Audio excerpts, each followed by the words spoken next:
Creativity pretty much comes from encounters early in life. For one thing, it's similar. This is a totally different topic, but are you going to care about school or not care about school? Turns out when you're 8 years old, that's when it shows. You can tell which ones at 8 years old have kind of given up on school, not going to be that important, they're not going to really try hard, and then a different class that is. So entrepreneurship or creativity, you have influences. You see certain TV shows and movies. You have certain conversations with friends. And sometimes they boil down to people that invent new things. My favorite books when I was very young, in elementary school even, me and a few other, I'm going to call them electronics kids, on our block, our brand new block surrounded by orchards when Silicon Valley was a real valley.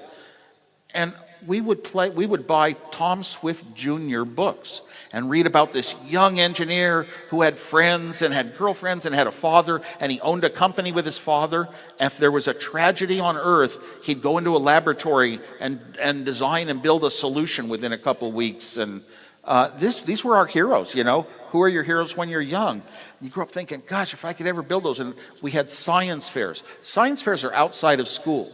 School usually says, you learn this, you take these tests, you have the same answers as everyone else, and we call you intelligence. But a science fair is your own project. You make it up on your own, and you create something, and it's kind of out of the ordinary and impresses people. And I had all sorts of very top winning science fair projects in the computer area. So I just felt, good, if I have an idea, play a game of tic-tac-toe and never lose. Build a machine that can add numbers. I could sit down with hundreds of transistors and hook wires together. I knew how to do it and make them actually do calculations and stuff.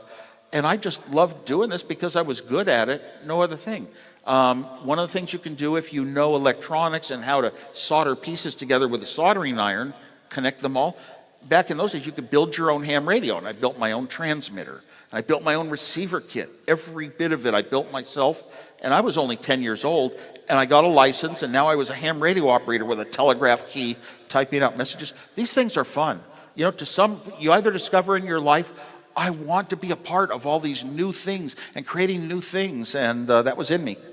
So it's in a lot of people to this day, but then a lot of other people just sort of get turned off by it early. They didn't get inspired at an early enough age, and it's hard to turn them into real creative innovators in the future.